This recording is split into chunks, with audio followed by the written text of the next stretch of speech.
All right, this took like forever to set up. We're here. Hey, what's good with you people? Dogysamich here.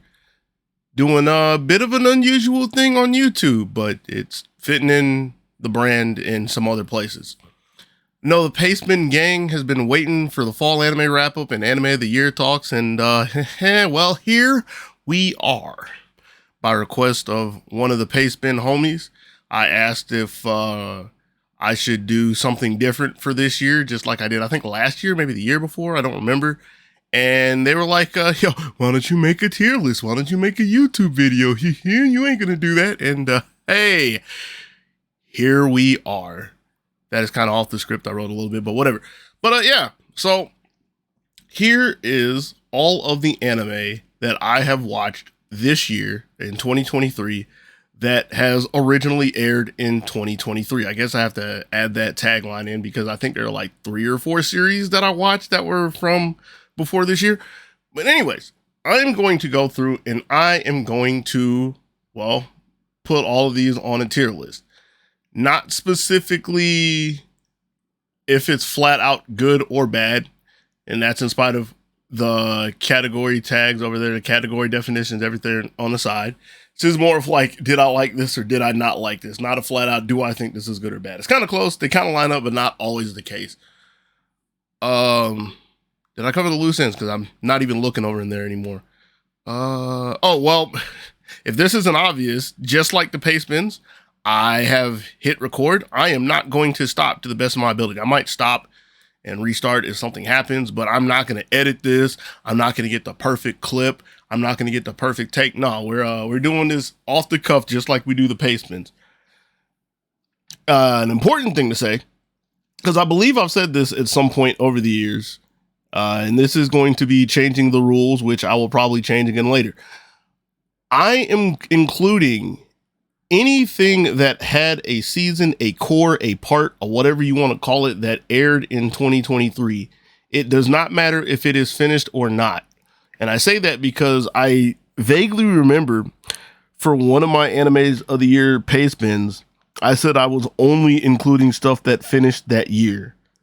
I think I did that specifically to get away from talking about My Hero Academia. But anyways, yeah.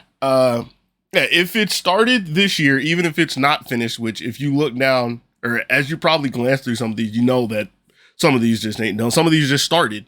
But now we're throwing them in there anyways. And if I have a problem with it down the road, or if I want to move the goalpost back, that's something for future Dogy to do. And I think that covers everything. Let's go ahead and get started. You can even see the cursor. Cool. I didn't really proofread this, bug check this, test this, or anything. I just kind of did it. I actually had these ordered as they aired at one point, but then I refreshed the window, and this site tier maker is that's not really good. So, well, these are now in like alphabetical order until you get to like right here, and then these are a different format. Anyways. So where do we start? I should start right here, which is Ancient Magus' Bride. I think that's actually season 2. Yeah, I think this is the season 1. I mean, I'm gonna put them both in the same place. I'm debating on if they go like they're good, and I always defend it, or good, but I think this is a good place to start, and we can move it as I need to. Cause I had a good time with the series. Now, as I put in my tweets, the initial problem I had with season 2 was that season 1 was like 7 years ago, and just for a refresher, season 1, it started off, I was like, that was anime of the year. Like, no questions asked. Like, I could not see it failing. And then it got stale halfway through. It fell flat. And the back half, from what I remember, is very forgettable. And that's really important because when season 2 started, I can't remember if this was winter or spring, the way they presented it, it was really weird compared to a lot of modern series when they restart a series. Like a lot of times when a series is rebooted or restarted and it hasn't been done in a while, they give you the refresher, like they BS their way through. Well, yeah, like you remember when this, that, those happened, just to jar your memory for people like me who have never rewatched anime under any circumstance. So I just don't remember anything. They didn't do that with this, all right? With Ancient Magus His Bride too, they probably had this specifically in the episode, and I forgot. The second season starts, and it is the second part of a mini chapter. So not only do they not give you a refresher, you are already in the middle of a sub segment, or however you want to call it. And it's like, I hope you did your homework, because if not, you're lost. And I was lost. I said I was not going to go back and watch it. I was going to take it on the chin. You were going to have to entertain, amuse, and educate me. And they did pretty well. Like, even having a very loose, sparse, and just straight up bad memory of what happened in season 1, the whole story, the whole plot of season 2 was good. It wasn't the most unique thing. It wasn't the most original thing. But for the theme that the series has, I had a really good time. I look forward to every week just to see how they were going to get out of all the trials and tribulations that were presented to them throughout the season. I had a good time. I'm not going to sit here and try to fluff this. This is a side note. Yeah, it's the first time I sat and talked about anime in a situation like this, so this is going to be rough, but yeah, I'm not going to go through and talk about what I think of the animation, the music, so on and so forth. I don't remember the music. It wasn't bad.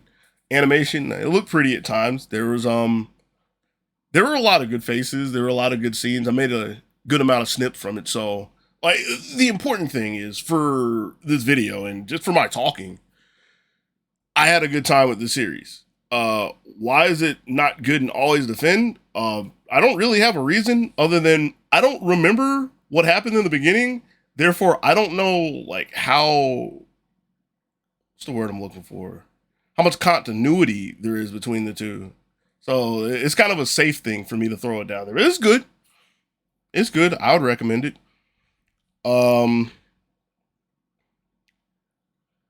I pulled you there. All right, well, I looked here, so we're going, I want to save that.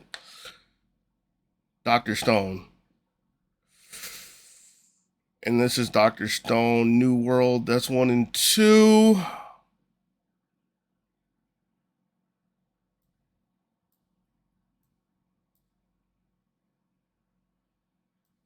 Maybe? I don't hate it. I had a good time. But, yeah. Redeeming quality or two. Dr. Stone, New World. Dr. Stone as a whole is okay. I don't hate it. I will never say it's amazing. I will never stop anybody from saying it's amazing, though, if they really like it. It's the kind of series, which, I mean, I guess I can, I don't guess, I say this about a lot of series, where there's a specific kind of person who would really like this. Oh, I remember. This was supposed to be like, oh, hey, check out the fact that I couldn't figure out how to lock the toolbar. This is supposed to be just not for me. Because this is kind of not for me, Dr. Stone. But I don't have a real qualm with what I hate about it. The real big turnoff to me, let me back up. When a lot of people talk about Dr. Stone, when I talk to a lot of people about Dr. Stone, they don't really care for the plot too much. Like, they don't care about the plot pacing. I guess that's a better way to put it. The plot itself is fine. It's interesting. But the pacing of it is really sporadic. And I guess that falls into the qualm I have with it, which, yes, it's an anime, and yes, this happens in anime, but a lot of the solutions in scenarios, or solutions, a lot of the end results is like really situational and super convenient and sporadic, which, I mean, yes, that happens, but for a series that is supposed to be building up mankind scientifically, there's so many situations where it's like, man, there's no real way that this just panned out in your favor. And it happens time and time and time again. And it's kind of now. again, I don't hate it because I was entertained. One of the big saving graces and the redeeming quality that I have for this is it was both of the seasons were the good face animes, the good face series, and this is a thing that a lot of people probably don't see in it because a lot of people probably say they dislike the animations, but there's a pretty wide range in the drawings and the stills, which are pretty cool. I find them pretty cool. So I had a good time. I don't think there was ever a time where I put off watching it, maybe like one or two. But I can't sit here and say that I was entirely thrilled to watch it every week. I do remember that it was the Thursday anime, and it was always I'll watch it in something else. So it was okay. Okay. What else could I pull? I mean, I guess it would be easier if I just yeet them off the top, right? This one, it's not going up here. But contrary to what a lot of people would believe, I can't put this here. I can't put this here. It goes here. It goes here. I dare say it goes here. I dare say it goes here. And this, if somebody told me that they would put it here, I'd give it to them. I'd question anybody who puts it here. But the sole reason why I would question anybody putting this is Atelier Ryza, by the way. I guess I should like say what it is. Atelier Ryza. The reason why I would question somebody putting it here is I feel like it's why I would put it here. So, backstory, because I'm assuming that anybody in the Paceman crew or watching this just solely knows me for anime or my talks of anime. Atelier Ryza is based off the game Atelier Ryza, which is from the Atelier series. I'm a fairly avid Atelier fan. I have pre-ordered literally every Atelier game that's been released in the West since I think it was like 03, 04. And there's been at least one a year. At least one a year. I am a very avid and fairly vocal Ryza hater. This is a talk that I'm going to save for my Atelier podcast at some point in time because it's a pretty good topic. But seeing that when they announced this anime, it was like, yes, they're going to have a Ryza anime because a manage I have is can nobody in Atelier have anything that Ryza ain't got? And there is one Atelier anime, Eshology. So yes, Ryza was going to have one. But just like everything that Gust and Koei Tecmo does, they put a lot of heavy investment, heavy stock, and like a lot of faith and fuel behind anything Ryza. And they did the same with this series. And the end result is it was good. It somewhat pains me to say this. I'm kind of cringing a little bit in my chair. I feel my gut wrenching a little bit, but I've said this ever since I watched it. It's good. Like, even if I have a hard time to say this, it's not bad. So, some things about it. If you've played, okay, let me back, because the redeeming quality is like a big thing to say about it. The biggest question that I've had about the series, and I still do, is I don't know who the target audience is for the game. Like, or for the anime. If you know the game, you know, like, the design philosophy of the game. Because, side note again, Ryza, the Secret series, the Ryza series, as it's commonly known, because Ryza got to set so many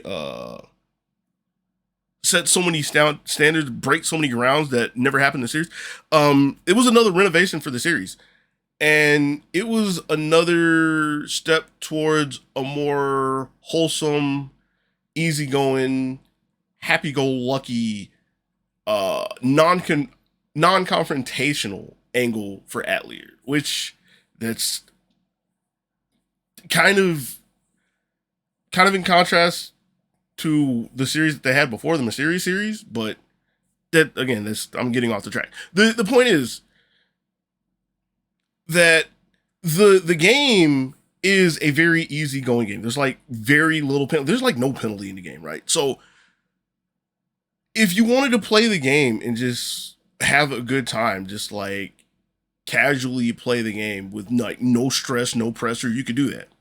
So I don't understand like who would rather watch the anime rather than instead of playing the game if you wanted the content of the game. The thing to go along with that is the fact that because they had to adapt the game into an anime, they couldn't use all the details. And in fact, the anime ends nowhere near the end of the game. It's like halfway through the game. But it was really good that they did that. That's actually one of the really great things they did, because with how the game is and seeing it's the first of a 3-game series, they couldn't end it at the end of the game unless they were planning to make more anime, which with how Gust is right now with Resla, yeah, they're Ryza is almost gone. But anyways, again, that's Taru talks for this anime. So yeah, those are some of the really questionable things that gate my thinking of the series. It's like, who is the series for, and like, how are you actually going to adapt it? And this is another thing. I should have said this somewhere. I guess I'm saying this now. Again, I'm bad at talking. Sorry. This is the only time, the one and only time in all the anime that I've ever watched, and I've watched anime for quite a few years. This is literally the first and only time where I knew the source material fairly well before I watched the series. And then it's a game. It wasn't even like manga to anime, it's game to anime. So yeah, this was a really weird one for me. But in spite of everything I just said, I had a good time. There were some really cool things about the series in relationship to the game. There are some really good adaptations. Like, one of the small things that it's a bigger deal because they've turned it into merch is they added an extra scene later in the series that is not in the game. If it's, for my safety, I say if it's in the game, I don't remember this, but I'm 95% sure it's not in the game, where they have the 3 female characters and these beautiful dresses. They're I guess I should have said a little bit of spoiler, but this is not a big deal. They're showcasing dresses, and like there's these beautiful, elaborate, formal dresses, and that was like just really good artwork. Which it's cool that they tagged that into the anime, because that is one of the things I think of as a defining feature for Atelier is, even though they've transitioned to 3D, they make sure at various points in the games to have good like 2D artwork. And I mean, those were pretty cool scenes. I guess not spending too much time, because I am spending too much time on this. There were other good adaptations. One of the main characters, they pretty much had to redesign how, I don't want to say how she functioned, but they had to redesign her motive, because it would have been very awkward to transition that from the game to the anime, but they did it very well. I got sick and tired of seeing the synthesis animation though, but I mean, that's the same as playing the game, right? They used some of the music, which was a cool touch. It makes sense, but again, it helped to tie in the whole experience. And anytime I look at this anime and I think about it, I'm like, no matter how much I hate Ryza, I hate Ryza. I hate Ryza. At some point, I'm going to show all the merch that I bought. I hate Ryza. But the series, even if I put my bias in it, I can't say the series is bad. It's okay. It's okay. So, yeah, it has some redeeming qualities. I can see somebody saying it's good. I myself have a hard time saying it's flat out good or it's good, but it's good. I'll let somebody say that. It's better than all right. Quick break. This is sponsored by Pepsi. Should have got some water, but I don't think about stuff like that. Well, I thought about it, and I really was going to get water, but Pepsi was the first thing in the fridge. I didn't think I'd be talking this long. All right, next, Goblin Slayer 2. Goblin Slayer 2. Goblin Slayer 2. I mean, I don't really. I can talk about this while I figure out where I want to put this. It was Goblin Slayer.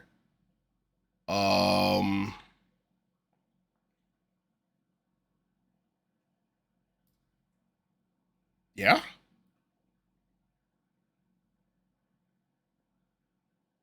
Yeah, it was Goblin Slayer. They went, they slayed some goblins. They met a few new people. They had a few new scenarios that involve slaying goblins. They are leading into like a big overarching. No, there is a big overarching story. I don't know if they're specifically leading to it, because yeah, this dude just goes and slays goblins. I When I think about it, yeah, I was pretty mad on it every week. I didn't have a problem with it. This series sits in a funny place in my head, because I remember when the first season aired, and I feel like everybody made a big deal about the first season because it's another one of these animes where they have the first episode, and there is something like the easiest way, the most generic way is to say really memorable.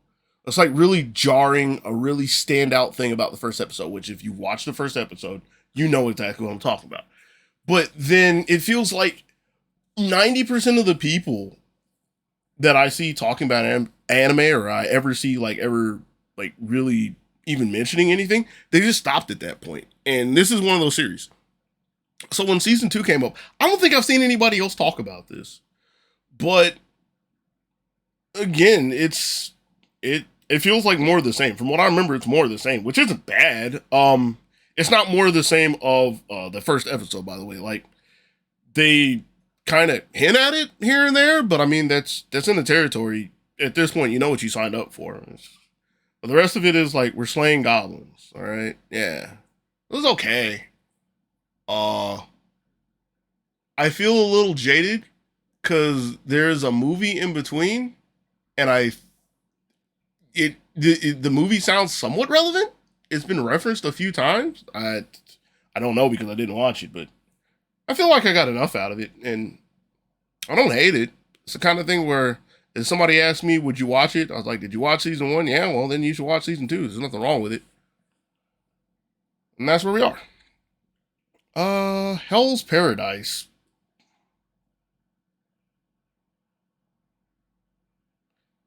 It's good, but usury, huh? I almost want to do that. Because let me tell you how much I roll my eyes at Snot Ninja. No, it's good. Yeah, it's just straight up good.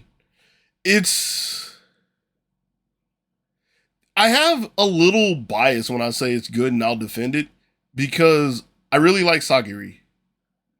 Powerful female character, powerful female lead character with an interesting backstory.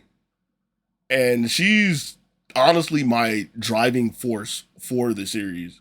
But it's like, I don't want to say it's a simple and straight up concept. It kind of is, but it's not like cookie cutter. Let me back. I believe it's not cookie cutter. I have to say that because, like, if you looked at the anime I've watched lately, you can even look down at what's here and you can kind of see this through the series. I actually haven't watched a lot of action in the past few years. So, more specifically, I haven't watched a lot of like the B rate and C rate stuff. So I don't know the common tropes. So I can't say for a fact if the theme and plot for Hell's Paradise is common and I just don't know any better. Take note of this. I'm going to say this 2 or 3 times throughout this video. But yeah, for me, I had a good time. Like I liked it. Didn't have any qualms with it. Um, yeah, it's pretty simple. It's good. Waiting for the next part. Uh oh, this is a good one. This is an amusing one. I'm in love with the villainous. I favor the villainous. Where do I put this? I can't say it's good. Yeah, I need the. It's just not for me. It goes here for all intents and purposes. So the backstory to this, and this is a thing that I'm probably going to do from now until the end of time.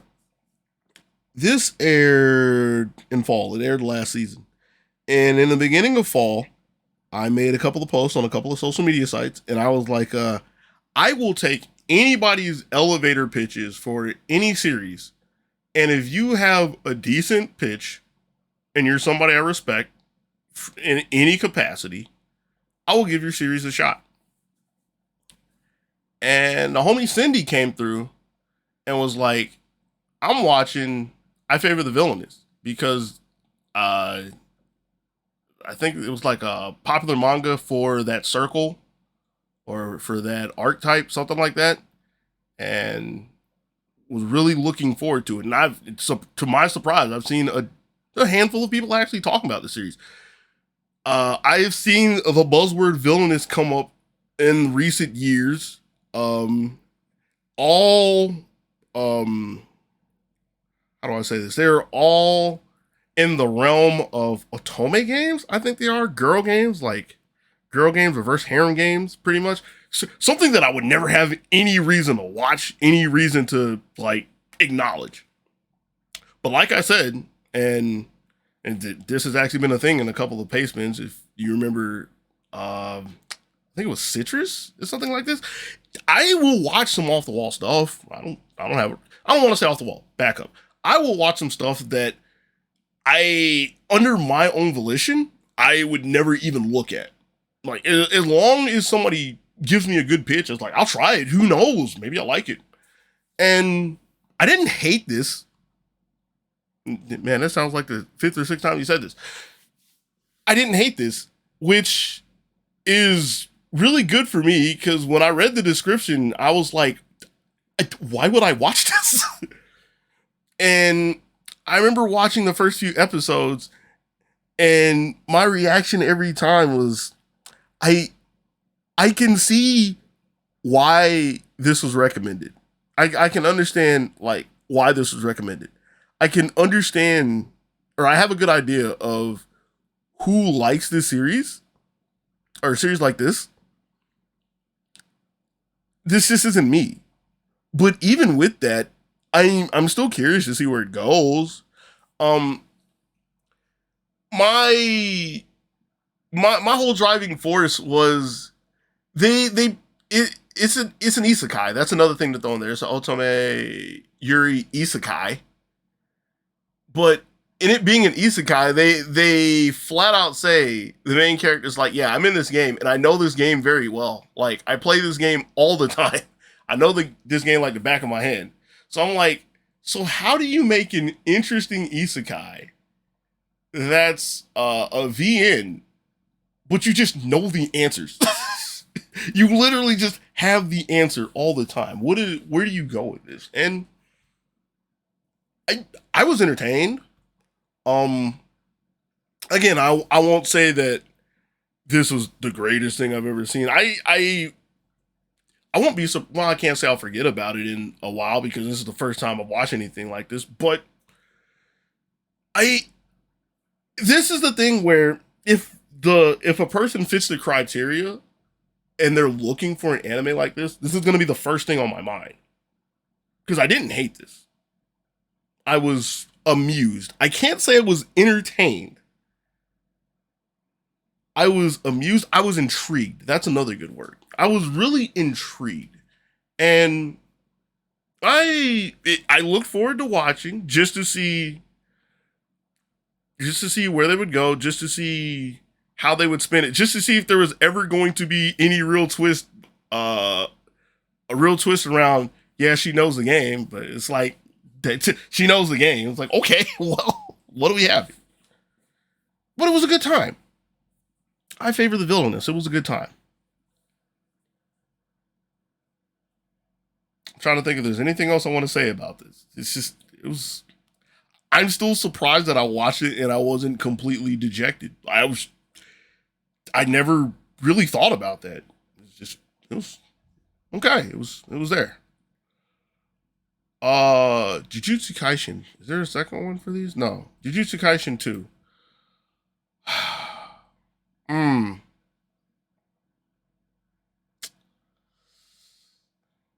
I can't put it here because it's like one of the big shonens. And they one of the big shonens and they all have the same running theme in my head.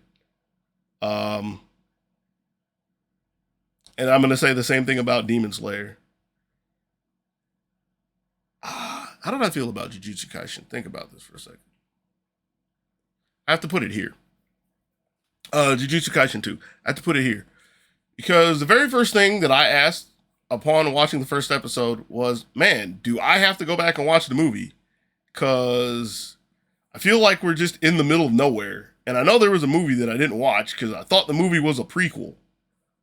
The series starts with the prequel, which also didn't help. And some people told me, yes, you have to watch the movie. Some people told me, no, you don't have to watch the movie. I did the typical Dogy maneuver, which is, well, here is the series. If you want me to watch the movie, you better make this blaringly obvious, or else I'm not going to watch the movie. And I didn't watch the movie. Side note, Dogy, you sound like you will never watch the movie in that scenario. I went back and I watched the OVA for Dr. Stone because in the beginning, I guess I should have mentioned this here. This is a good thing to save this here, just to get people to watch the whole thing, I guess. In the beginning of Dr. Stone, New World, there's a whole new character. And I'm like, who is this rando? And he seems very relevant. You have to watch the OVA. So I was like, yeah, this is an example of you make it very obvious that I should go back and watch the OVA, watch the movie, and I'll go back and watch it. This did not do the case. I was just like, I bet I can sit here, I can tank whatever you throw at me, and you're just like effect filter dumps on animation and fight scenes, and you're gonna do everything I need you to do. And that's exactly what they did. I guess F's in the comments for some of the characters, because if I was a person who based their series solely on characters, which I do sometimes, I would not be watching this anymore. Take a little sip. But yeah, it's more Jujutsu Kaisen. It does what it's supposed to, so I imagine this should be placed wherever anybody would think of it. I've seen some people say, it's peak, it's peak, it's peak. This is the greatest thing ever. This is like the pinnacle of anime. And I mean, if you're a big shonen enthusiast that likes your big fight scenes, your fight scenes with like so much pizzazz and power and finesse and effects that like at times the mere mortal can't even comprehend what is happening. Like there's a lot of times where I'm like, what is this attack? Like, if you think that it is this good, and you've always thought the series is this good, it's still up here. I have always thought the series has been roughly about here, maybe here at times, and it's still where it is. It's still all right. It does its job.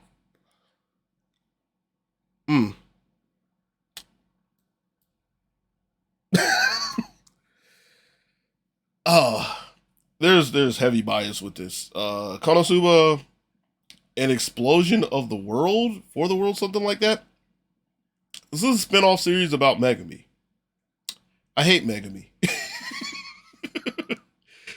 I like Konosuba, although I kind of laugh when I think about Konosuba because it's a thing where, yeah, if you ask me in passing if I like it, I like it, but I'm a really casual fan. And I like some really niche and small things that don't really mean much in the grand scheme of things. Rough translation, I like Luna and Wiz. I think her name's Luna. I keep forgetting. Most people don't even know she has a name. She's the guild secretary. But I hate Megami. I hate Megami. I hate Darkness since we're here. I I'm pretty sure I hate Megami more than I hate Darkness. So yeah, I rolled my eyes so hard at the fact that she got a spin-off series because I think the movie is her movie too, if I remember correctly. Um, so yeah, I rolled my eyes week after week watching this, but I watched this because it's Konosuba and it was a series and it was easily accessible. So I was like, in the event that I need to know this, I would like to watch this, and I did. And it was the origin story of Megami, which it did its job. Um, they had like a back shot silhouette of Wiz, and that was the best part of the series for me. But other than that, I was like, I don't want anything to do with this. Now, here's the truth, okay? If you're just if you're an average Konosuba fan, as in you take everything as it is, you don't really have any favorites, or you are a Megami enthusiast, you'll put the series here. Cause it's actually fine. Like if you like Megami, it's good. If you like Union, it's good. I didn't like Union because I was just introduced to her in this series. I don't remember she was in the first two seasons. If she is, she's forgettable. And now that she's here, she's down here with Megami. But yeah, for me, this is one of the many times that I will say there's extreme bias in what I'm saying. I don't like this series. I think the only way I will move this up is if they decide to have a spinoff for Darkness, which would make me have to acknowledge that Darkness is a character. But yeah, Megami spinoff, no, I'm good. Mo Ippon. Mo Ippon. So, Mo Ippon is high school girls make a club. It's a judo club.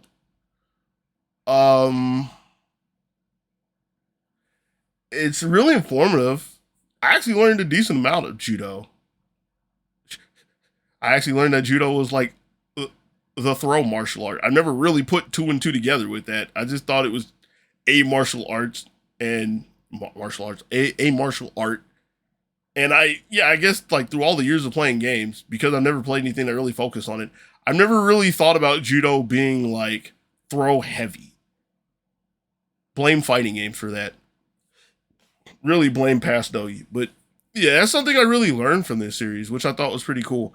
And when they did some animations, it was cool. But it's short. It's in the middle of its plot, and it's probably never going to finish its. Yeah, it's pretty much in the middle of its plot. It's probably never going to finish because it was like a low budget series that some like studio animator, somebody probably got a chance at, and this is their one shot or their starter or whatever, and they're probably never going to come back to this. So it can't go up here. Like that's my thing. It can't go up here. It's not bad, but it's not like a hidden gem or anything. I enjoyed it, so I'm not gonna put it here, but I can understand if somebody would want to put it here.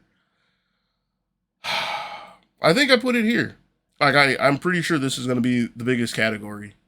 I think I put it here because yeah, there were so many things I liked about the series, but it was just this is a really good example of just an extremely average series.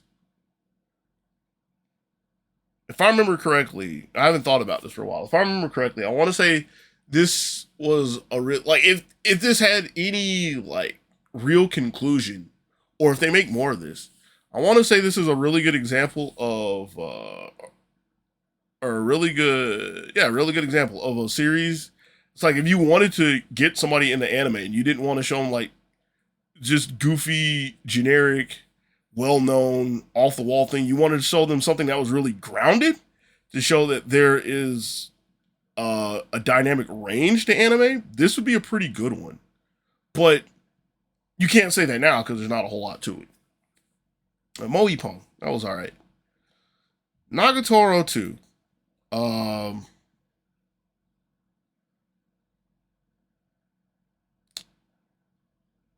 mean, I like Nagatoro. I like Nagatoro because Originally, I didn't like Nagatoro, but part of the part of the character development, which I thought was really cool, is you learn to like her, just like you learn to like her goon squad, because that's the point.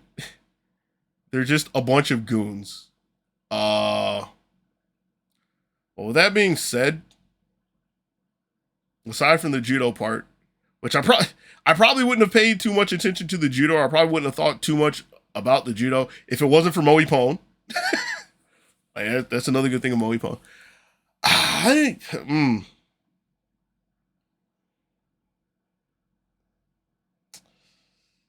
put it here. I put it here. Yeah. It's it's more of the same for the most part. Uh, More good Nagatoro faces. More good. It does what it's supposed to. More good clip snips, animations, little scenes, goofy parts here and there. The chemo dance. Can we get rid of the the art president and her cousin? Can we get rid of them in the series? Yeah, you get rid of them and I can put it here easily. Because even with everything else, like, that's fine. But those two, yeah, get those two out of here. But anyways. And Agatoro was okay. It was more of the same. Introduce a couple new characters like her sister. Her sister is a heathen and an instigator. But yeah, it was more of the same.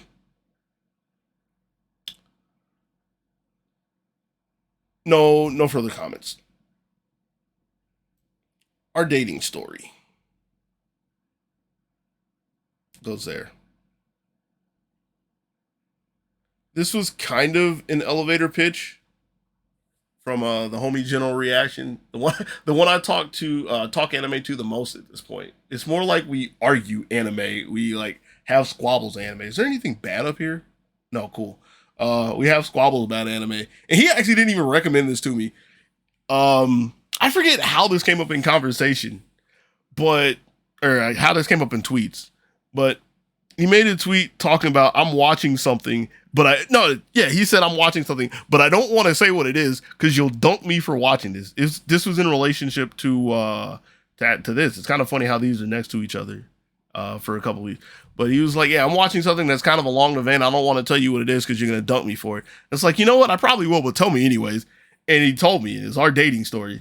And so I was like, all right, I'm gonna watch it, and I'm gonna give it like, I think this was week 3 I started watching it. And I was like, yeah, if by the end of this series, or by the end of these 3 episodes, if I want to dunk you, I'm going to dunk you and I'm going to stop watching it. And I watched it and I was like, it's not bad. It's another rom-com dating anime, but it wasn't this kind of trash. Like there is some trash to it, but it was, I have more tolerable at the tip of my tongue, but it was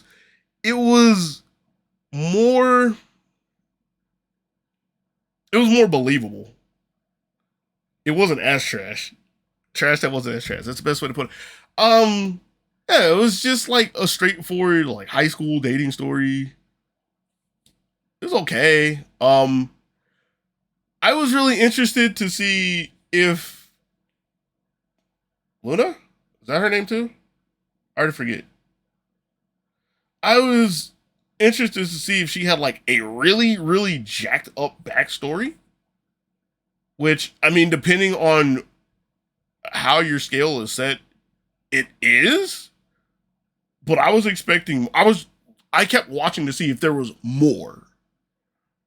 But, I mean, I kind of was jacked up as is. But still, even with that, that was like a fairly wholesome and realistic series for all intents and purposes. I'm trying to remember if there was like anything really crazy or outlandish. Like, no, it was a rom-com. I don't want to go as far as to say it was a safe rom-com, but it wasn't anything completely crazy, outlandish, and far-fetched.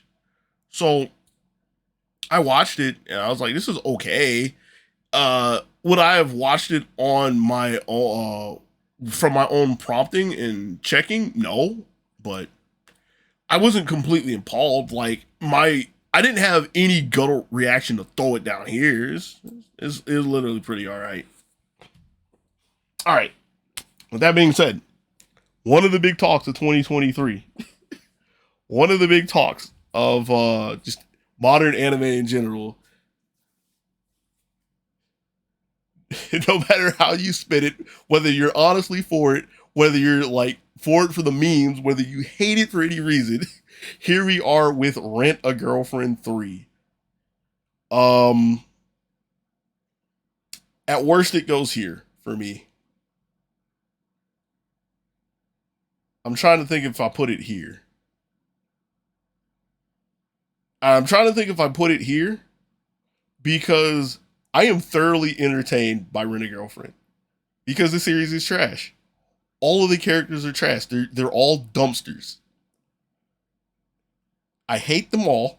They're all terrible people. But just because they're terrible people does not mean they can't make an entertaining anime. And week after week, I have so much fun just laughing at the ridiculous situations of how they're just making each other miserable. I have to put this here. Again, this is going to be the biggest category. Because I can't straight up say this is good. But this has some redeeming qualities. Like, I ever since season 1, I've always been looking forward to watch this just so I can be like, why are you doing this? You need to eject. You need to lead this hoe. You need to stop being a dust. It's so bad. But I'm sure I've said this at some point, and I guess this is the first time I'm saying this in this video. There are two kinds of animes that I really like, that I'm really hoping for. I'm hoping it's like the best thing ever. It's just amazing, godlike, entertaining, cool, all the high marks. And then I also like really bad animes, or animes that I hate. It's specifically that I hate, that I despise, that I have like some animosity against. And the reason why I like that aspect is because I still have a vested interest and I still can formulate opinions and I still can talk about it. Because I want to be able to explain why I dislike it.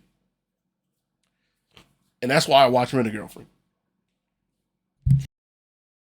Now, with that being said, oh, hey, I guess that's what happens when it mutes the mic. I was watching the GTA Community Race. That's what the Dogysamich tab is for. With all that being said, there is a redeeming quality in Rent a Girlfriend 3. It's with the new character. Oh, God, what's her name? Minnie? I think her name is Minnie. I can't stand her too. I actually hate her the most. She's the new character that made me like the other characters more and hate her the most because she literally came in with all the answers. But to my recollection, and I've thought about this for quite some time, I think she has the best fourth wall break that I've ever experienced in any media. And if I wasn't lazy, I would put it up on the screen right now. Do I have to go back and edit this? No, I'm not going back to edit this. I already said that. It would be too much effort to get this. It'd be too much effort to get this. But I guess I'll link it somewhere. But yeah, there's a fourth wall break in like one of the last episodes. And it is literally, it's on brand for the character, but it's literally like the wittiest fourth wall break I've ever experienced in any media. And it was so good, it's like, I will defend that by itself. Like, that knocked the series up like half a point in my mind by itself. And I was like, somebody really thought this through, and it was smart. I would dare say that was almost worth watching the series for by itself, but nah, it's like 3 seasons and nah, it's too much. Because a thing I have to take away from it is like the main premise of season 3 was doing a Kickstarter movie for Shizuru. And the thing that made me upset, one of the things I hated about the season is I checked this at one point to make sure it didn't happen. I'm assuming it didn't happen after the fact. They didn't literally do a Kickstarter. Like that seemed like a really good idea to do, just to throw out there. And I only say this because I'm a Joshing fan, which, well, that was last year, but that was the entire shtick for their season last year. So it's like that would be a really cool thing. Even if they just did like an OVA, one episode OVA, just like kick-started OVA just to be on brand. But no, they can't think like that, which is why Rent-A-Girlfriend is still trash. All right, moving on. This is Stray Dogs. This is Stray Dogs. And there's Stray Dogs 4 and Stray Dogs 5. And I've been putting these together. No, these are actually two different seasons. Like the other stuff, like Dr. Stone, New World, that's like Core 1, Core 2. Ancient Magus' Bride, Core 1, Core 2. This is actually Stray Dogs 4, Stray Dogs 5. Stray Dogs 4, it was the same arc, but they just split it over 2 seasons. And really and truly, from what I remember, I think I do this.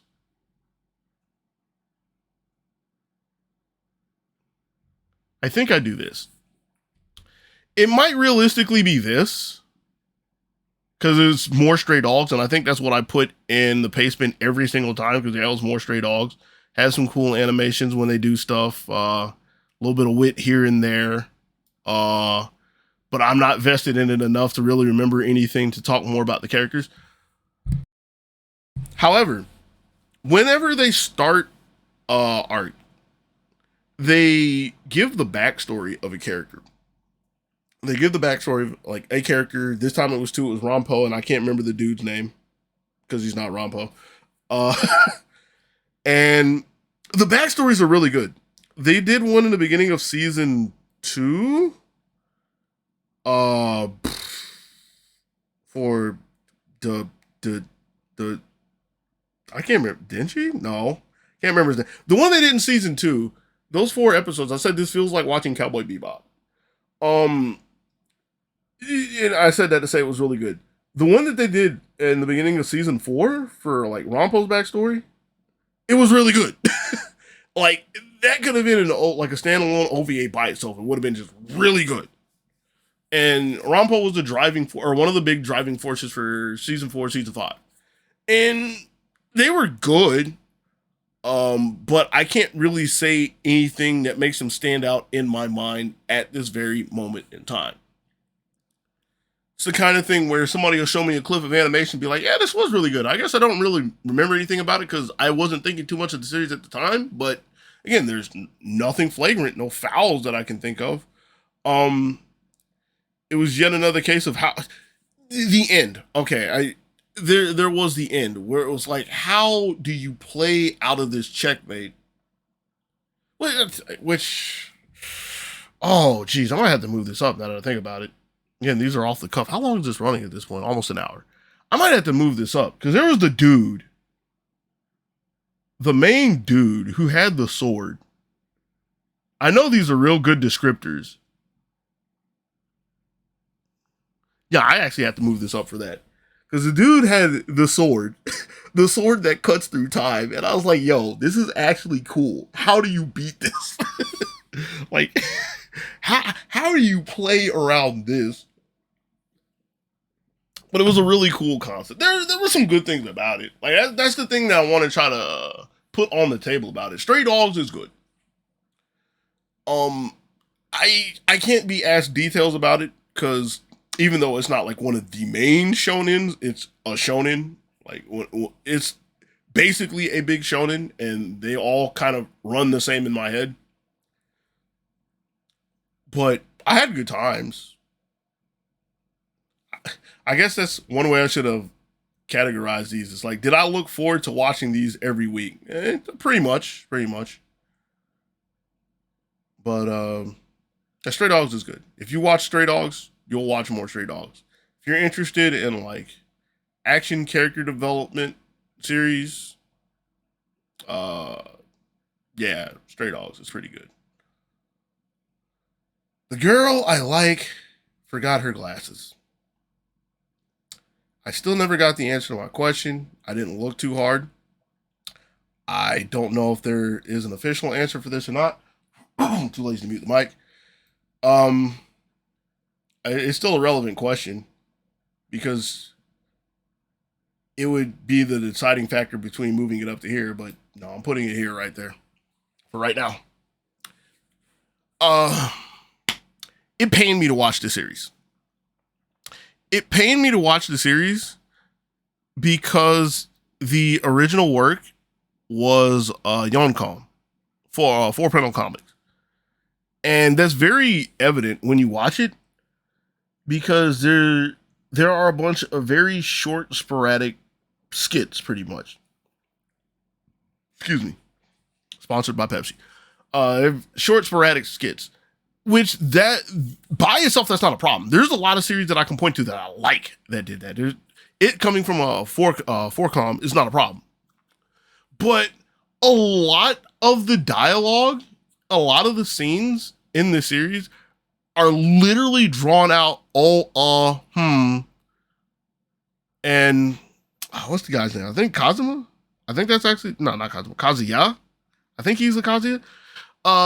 Just him with these long inner dialogues that don't really move anything along.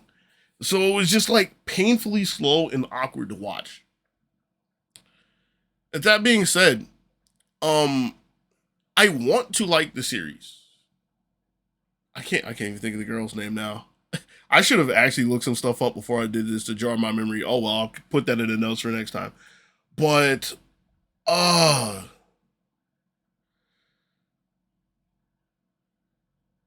basically, I guess I'll put this in the video. Basically, throughout the series, this girl is brought up to be like airheaded, always aloof, always ditzy, right? And like that's fine. That happens in anime. And there's a point in time where, or there's an episode. There's a point in time where she's talking about herself, and she's talking about her past, where everybody has always said that she's stupid at some point. Like stupid was one of the flat out things, but just basically a bunch of negative things. And I was like, she's not like literally stupid or unintelligent. She's just like ditzy, airheaded, so on and so forth. And then the one big word popped up in my head. I was like, is she autistic? Because they never say this in the series. It's never said in the description, not anything that I've read. And up until that point, this was like episode 8 or 9, I was just like, yeah, she's just a little weird, but I felt like this was the weirdness of the series. But I was like, wait, if this is supposed to be like an informational series about like autism, that completely changes the scope of the series. And I wish they would, I didn't want to say they needed to make it like blaringly obvious, but make it more apparent to people who are not in know like me. That's the simple way to put it. Uninformed, unintuitive people like me. That was the thing that really interested me for the back portion of the series, and it really made me think about the whole series. Was that their MO? Even if that was, I still have to put it down here because the pacing was just so blah that it bleeds over the message. But I feel like if somewhere down the road they did this series again, like maybe in 10 years they remade it and they changed the pacing, it could easily go up here. Like I feel like with theme alone, this is very similar to Comey.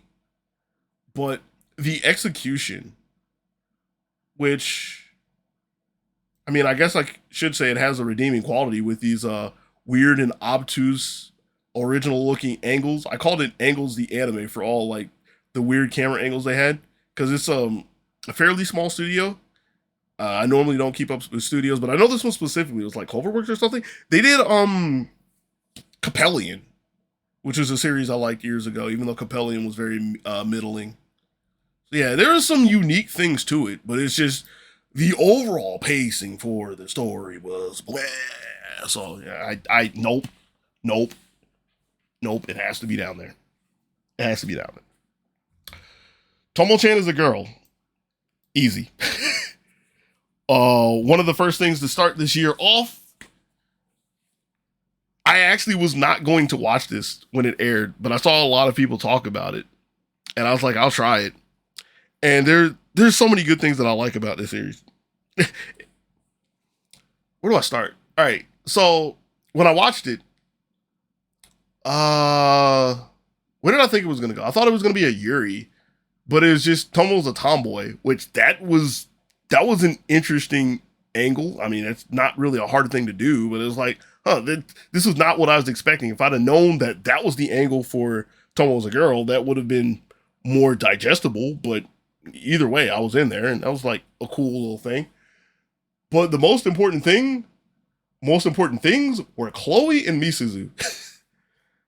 um, Chloe, yes, Chloe is a great character. I have so many Chloe snips, Chloe faces, because Chloe is just a great character. She's a great meme of a character. She's not my favorite character. Misuzu Gundo is one of my most favorite characters ever now. And she was my favorite the moment she came around the corner in the first episode with her slightly off, I woke up and I don't care loose hair. It was like, yeah, that's a me character. And that was, she pretty much personified the entire series for me, which is like, yeah, it's a whole group of friends. They don't really get along, but they don't get along in the sense of friends, where it's like, it's not everybody being buddy, happy go lucky, let's have a good time. It's like, you, you know you got problems, right? I'm gonna check you up because you're over here messing up, and I gotta let you know. But we still cool. Yeah, the whole series was just, it was a good slapstick rom-com, like love polygon-ish kind of anime. The only problem that I have, and this is a thing that I can't complain about, because I complain about the other side quite often. A lot of people complain about the other side. It's only 13 episodes, right?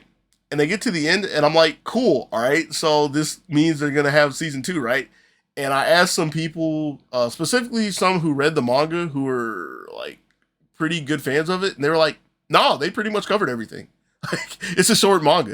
And I was like, of all the things that usually draw out for years, you mean to tell me the one thing that's really good and they should draw it out more? They're just like, nope, slap the book in on it, we're done.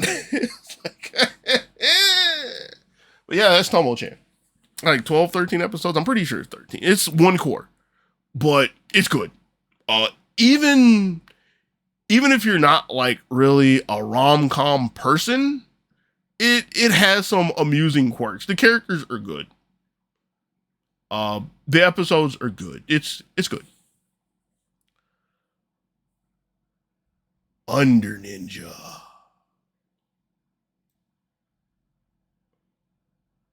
Uh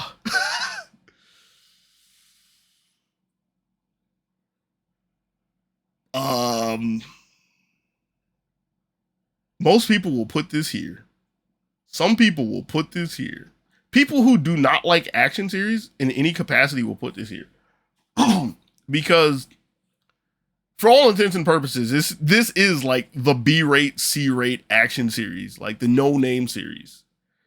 And the only reason I watch it is I read the synopsis. This is last season in fall, and I actually read all the synopsises. I'm going to try to be better about this for future reference.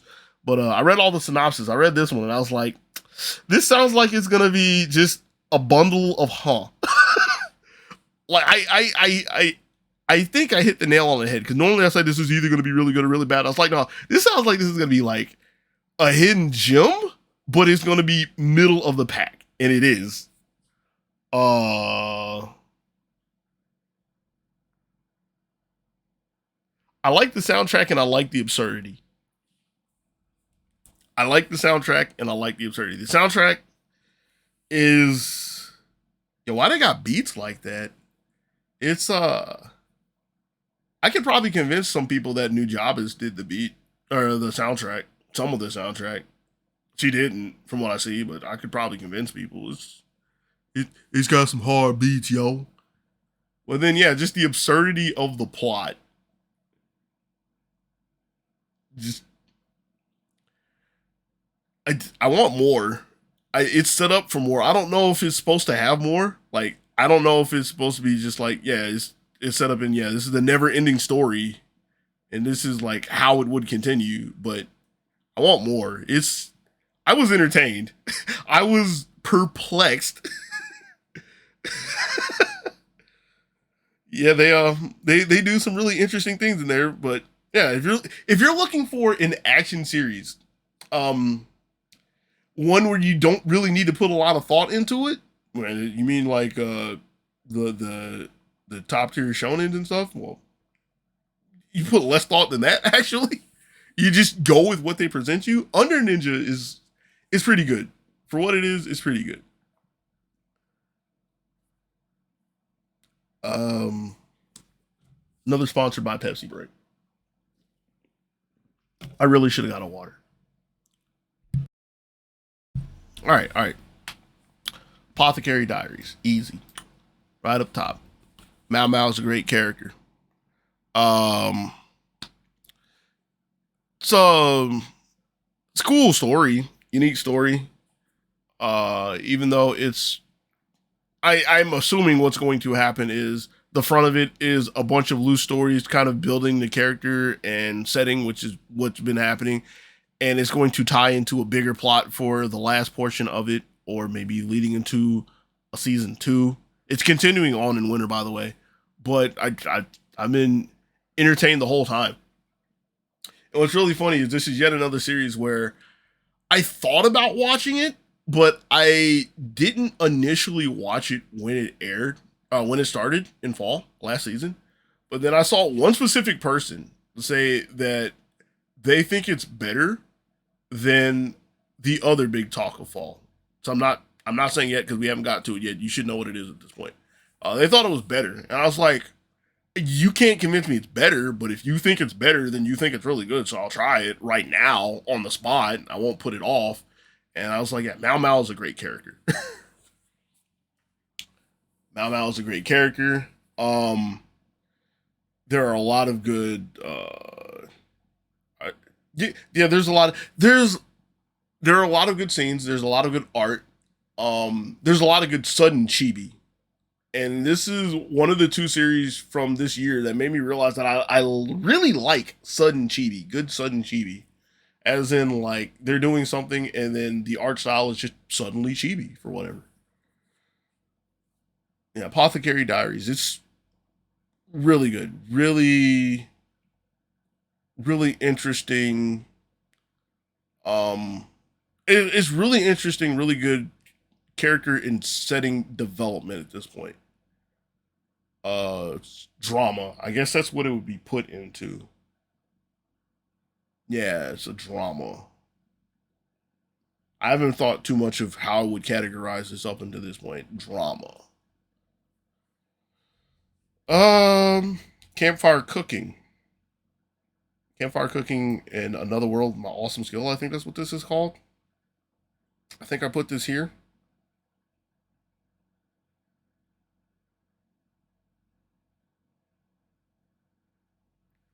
Yeah. Um. So with all the isekais in the world, because we're in the isekai era of anime, now we're getting into like you get isekai'd into like the fantasy RPG, but food, right? You do something with food, and that's what this is.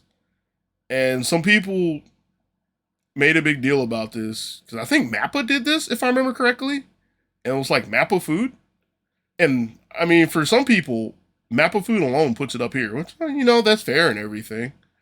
Um, and then if everything else is okay, then like you say, it's here. Uh, yeah, Mappa food and all. I guess Sui's cool. I think Sui's the name of the slime in this one. I don't know. There's a bunch of slimes and a bunch of animes now, but other than that, I didn't really think too much of the series. Like, it's I don't want to say it's forgettable, but I'm not wrong in saying that because I am forgetting a lot of stuff. I do like the goddesses. They were kind of funny. But yeah, there's not a whole lot to this series right now. They do more. I might bump it up here. I'm probably not going to put it up here unless something like monumental happens in the future, if there is a future for it. It's not bad because again, it's Mappa. I hope it's Mappa. If it's not Mappa, then I'm wrong. But the food, the whole series, the whole point of the series, outside of the plot, was the food is supposed to look good. The food looked good. That's what it was supposed to do, and so that's where it goes. All right, next we have Free Ren, and Free Ren. I could, yeah, that's actually a very fair thing to do. Like, let me double check this. If somebody says Free Ren is their anime of the year, you let them have it because Free Ren is really good. Free Ren is that good. If you're watching this right now and you are not watching Free Ren, off the top of my head, I've put a little thought into this.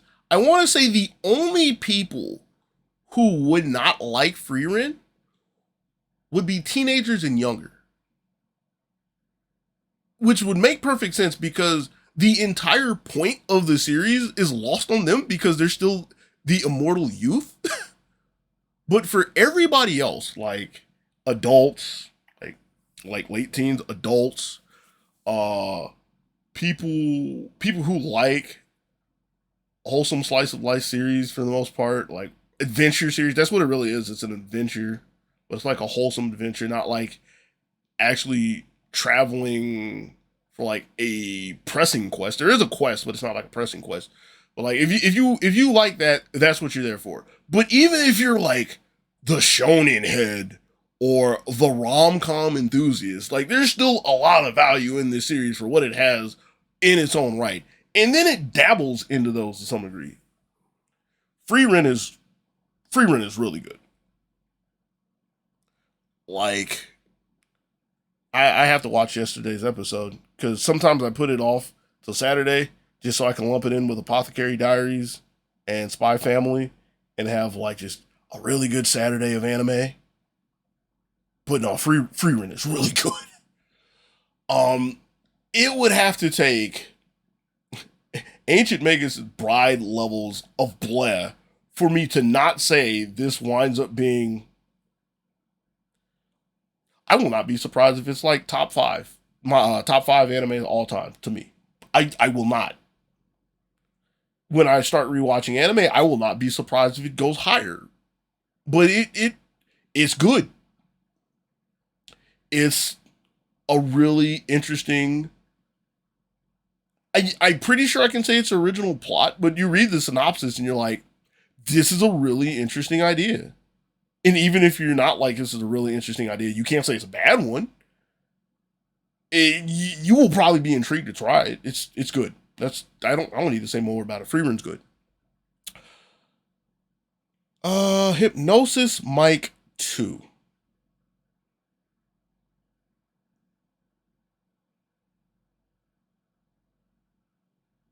Do I put this here?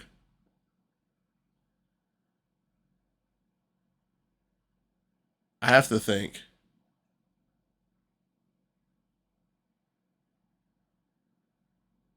I might have to put this here. Oh no. I didn't really think too hard about it. Oh geez. Oh geez. No, wait, hold on. All right, there's some things to it. Oh geez. All right. So I'm a Hypnosis Mic enthusiast because I read the plot summary. I read the synopsis of it, the descriptor of it for season one, and I was like, this sounds stupid. This sounds stupid. Like this is the like the pinnacle of it's either an undercover gem that nobody's heard of, or this is just bad. But either way would be really good. In season one was just I was entertained because for some backstory, it it's based off an Atomi game, like an Atomi phone game. But it is a music game as well, which that they built on the music aspect really heavily for the anime. Because if I understand correctly, uh, I guess all or a lot of the vocalists that they have, the rappers that they have, are like well-known Japanese rappers. Like a big part of the series is homage to Japanese rap, and that aspect of it is good. Like if it was just literally a series about dudes dropping bars all the time, dude rapping, it would be up here, like no questions asked.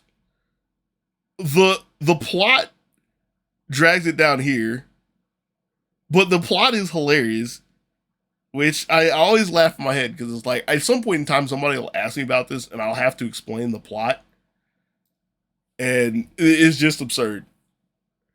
But this season was really disappointing to me.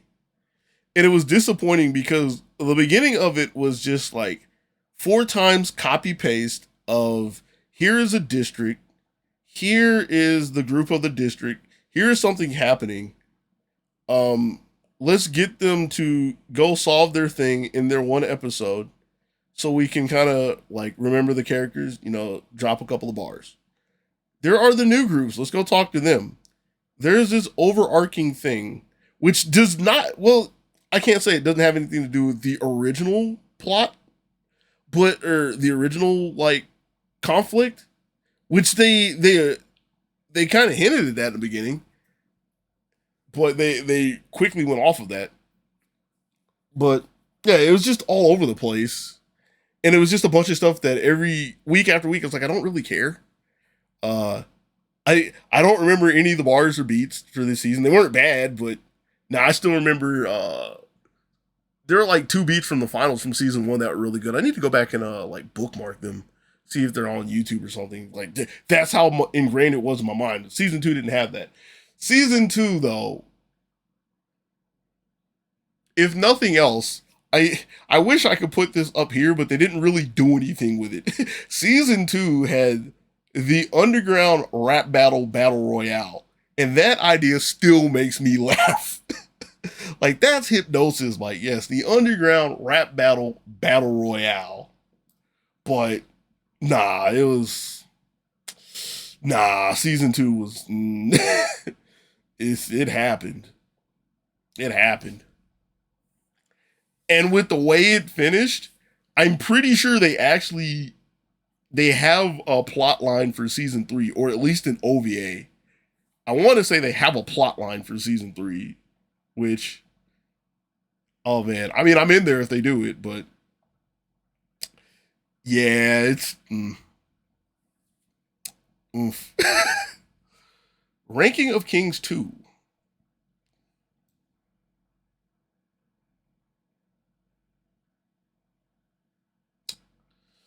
It dances between these two. First and foremost, if you don't know, yes, they did the second season of Ranking of Kings.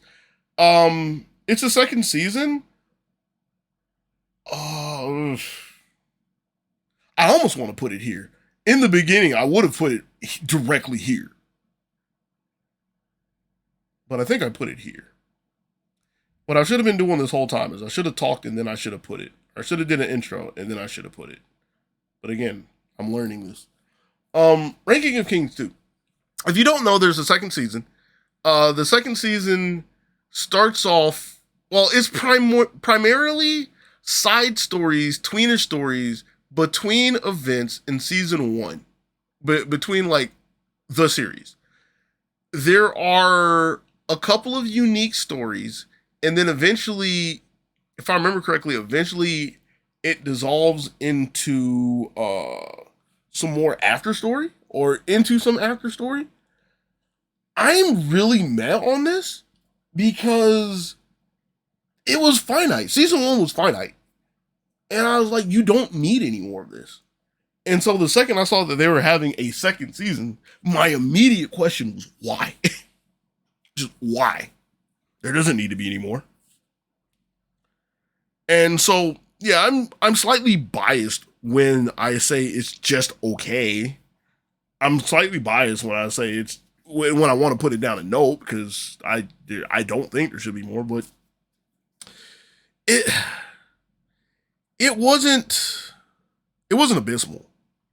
It didn't have the the charm and the quality of season one, because season one was a well thought out, well designed, well developed, finite story. So this feels really tacked on. With that being said, there were some interesting side stories that they had. There were some good little quips here and there, but they weren't good enough for me to say there was a redeeming quality to them or anything. It's just, when I think of Ranking of Kings, I still think of the first season. I can't really think of anything that happened after the fact. Actually, I can think of like one or two things, but meh, meh. I When I tell somebody about this, I think I've actually told some people about season one and forgot about this because it's eh. If they stumble upon it, there's no harm. But yeah, I'm done with that.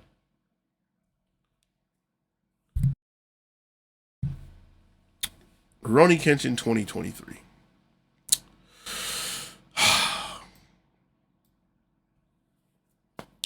Yep, this is, I dare say the most controversial series of the year, at least in my reach. It's so controversial that I realistically shouldn't say too much about it, because that's kind of how it's been. It's somewhat of a meme, but yeah, the the creator is a shitlord. He's a shitter, right? He's a shithead. He's a shitlord, right? To the point of where people have written the series off. To the point of where like people get adamantly upset if you talk about it. Like it's actually really bad. But the series is good. The series is good. The series is really good. And it's so good that I think it's a damn shame that everybody else that went into the production of this, like their efforts get thrown in the toilet because one person is a shitter. Like the series is really good. It's a good adaptation. This is coming from somebody who quote unquote watched the original Rurouni Kenshin. And I have to say it like that because if you ask me in passing if I'm a fan of the series, of the original, I will tell you yes. I could tell you like about the series. I can tell you a couple of characters. Now, if you ask me like the actual plot or like what was really realistically happening, I couldn't tell you because I watched it when it aired on Toonami. So I was like middle schooler, high schooler. I forget when it comes out. Whenever it came out, because it was part of like the original series, that's when I watched it.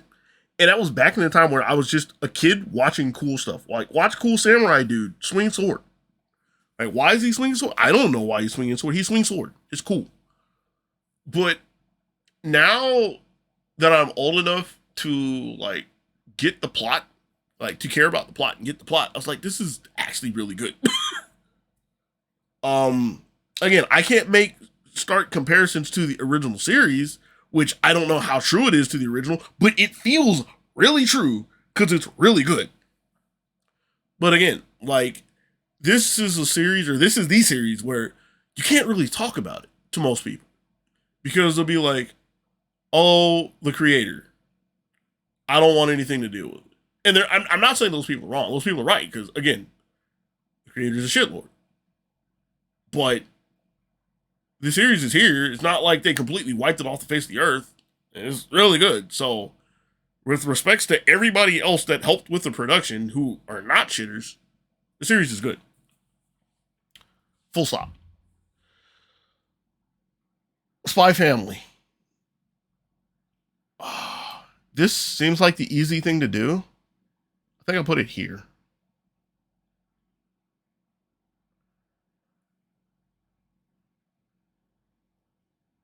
I'm thinking. Give me a second. No, I put it here. I put it here. Some people actually had a problem with this season. I know I've heard about that in passing. I never checked to see what problems they had. I like this season. I like the season because unlike the end of season 1, they got back to the main characters, not all these side characters that I don't care about. And then they have like a big chunk about the main characters. Thought it was pretty cool.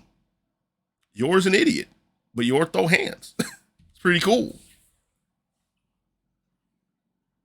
Lloyd and Anya, they're there too. I mean, Anya's an idiot. Anya be holding it down though. Lloyd is a troubled dude. He's an unintelligible dude. He be getting to work, and then Bondo. But yeah, it's more of, I would dare say, was the main reason some people got into the series. It's the main reason I got into the series, which was like the story of this makeshift family having to like scam their way through this relationship and all of the antics that happens around it behind the scenes. That was pretty much season 2. I feel like that wasn't the end of season 1. Like it was, but then the end of season 1 had like Fiona. Oh God, I couldn't stand her. There's like some other side characters. It was like, eh. I feel like this got back to the point, which I like. So I had a good time. The worst I can see this is down here. I guess that's the most I can say. Like the people who have qualms about it, I can't see it being less than this because it's like the animation's still good. I'm not going to say it has a memorable soundtrack, but it fits the theme very well. The soundtrack does what it's supposed to do. So like it's a bunch of cool stuff. Yours still can't cook.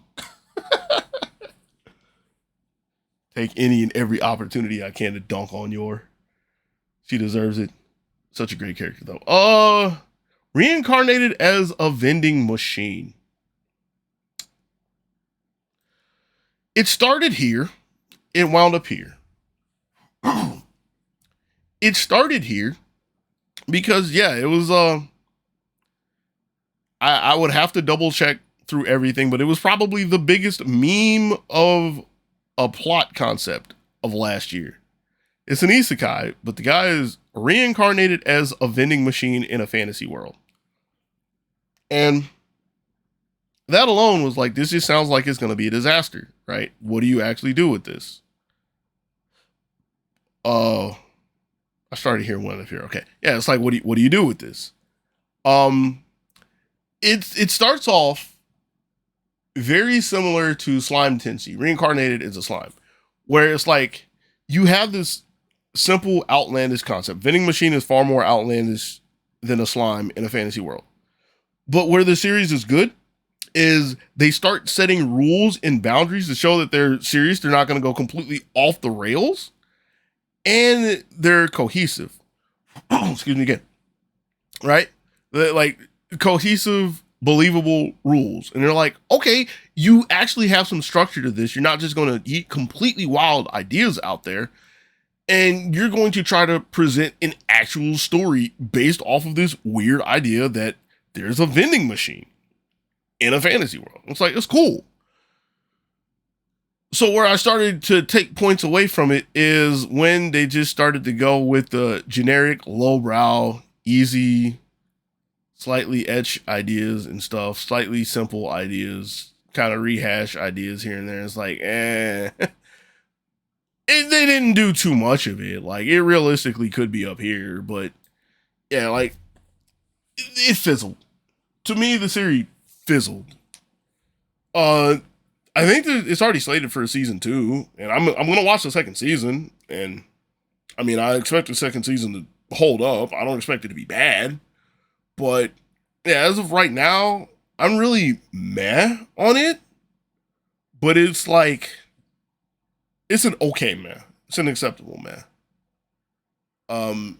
They had an idea, and I don't hate the idea. Like I see the potential in the idea. I feel like they misused and abused some of it, but that also goes into the territory of how some anime is. Like sometimes you just got to put the booby magazine out there. That's what some people want. And I'll just sit here and roll my eyes because you didn't really do it in a good, interesting, or meaningful way. You just did it because you know some people are into it. That's all they wake up for. Like, anyways, This is better than the average person probably thinks, but it's not amazing. It's okay. It's straight up I. My Tiny Senpai.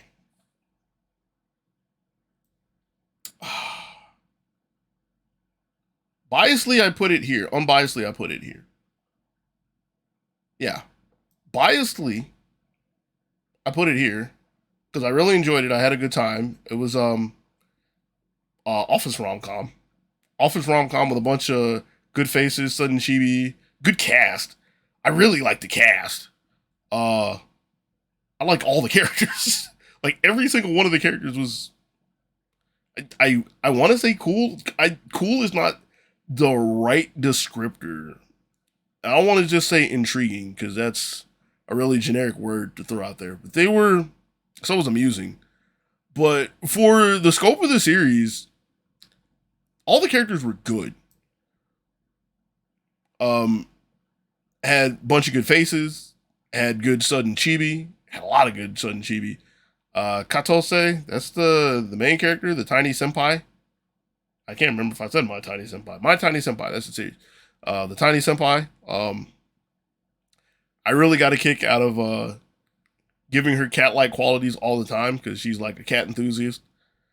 But realistically, it's okay. Well, I can't say it's just okay. I think it's better than okay. It has redeeming qualities. It's not like super great, but this is kind of series where it's like, I don't think it's supposed to be super great. I think it's supposed to be like, here's like a quirky character, like the main character, she's quirky. Here's some goofy little scenarios here and there. If you like it, cool. If not, I mean, we're not trying to commit any fouls or anything, but it's just, somebody's got to fill up the lower ranks on the anime charts, but it doesn't mean it has to be bad. That's what this is. If you're interested in an office anime, an office slice of life, it's good. It's good. I liked it. I want more. Trigun Stampede.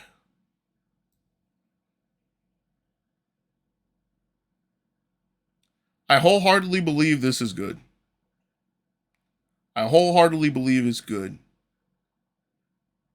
And I'll defend it. But it's a CG anime. First and foremost, same clause as Rurouni Kenshin, but to a lesser scale. If you ask me if I was a Trigun fan, like the original series, I would tell you that I don't hate it. I can't tell you that I would like it, like Rurouni Kenshin and like some other things that have been remade, because I never really watched Trigun. I've seen episodes here and there, but my knowledge is so low that I would never claim that I've watched it. So yeah, Stampede, without really looking into it and assuming that it was just a remake, it felt really intended for me. Somebody who knows of Trigun but doesn't know Trigun. And to that end, it was really good. It was a really good story, the up and coming of Vash the Stampede, how he got started, how he became who he is, why he became who he is. And Wolfgang and God, I can't think of the chick's name, and she's like my favorite character, and this is like oh geez. It's her backstory too, because she's like the grizzled vet. Oh geez, I can't think of her name. I feel so bad. But yeah, it's like I didn't know this was a prequel. I didn't know this was a prequel to the original series because I didn't know anything of the original series, and I thought without that knowledge, I thought it was really good. I saw that some people, some avid fans, had some gripes with it, but I thought their gripes were like kind of baseless or kind of the generic like you're just so ingrained in the original that you don't want anybody to touch your sacrilegious place, which I mean it's understandable, but I thought this was fine. So if that's the case, why not put it here? Because it's CG. The entire series is computer generated CG. I do not have a problem with CG. In fact, I really like Land of the Illustrious, which was the anime that made CG okay. But I know so little of CG. Like I see it, I can spot it when it's on the screen, but I don't know enough about it yet to know if I like it or dislike it and can honestly talk about it. So I'm always skeptical when I see it. I liked the CG through this series. It had good animation. It had really good animation. But I don't know how much credit I'm supposed to give this to right now. And that's why I have to say it's good, but I could see me coming back to it later and saying, yes, the CG was really good, but I don't know if I can give this a pass right now. Oh, the CG. Everything else was good. Everything else, we up here. Got the shields up, we defended it. But the CG, which was a really big talking point. It was one of the big advertising point, or one of the big advertising points, one of the big social media points. Let me not say advertising like I sat there and watched commercials. But yeah, one of the big things that was talked about when drumming up interest for this was the CG. And I thought it was good, but I don't know enough about CG to say if it was really good or not. DanMachi Season 4, Part 2.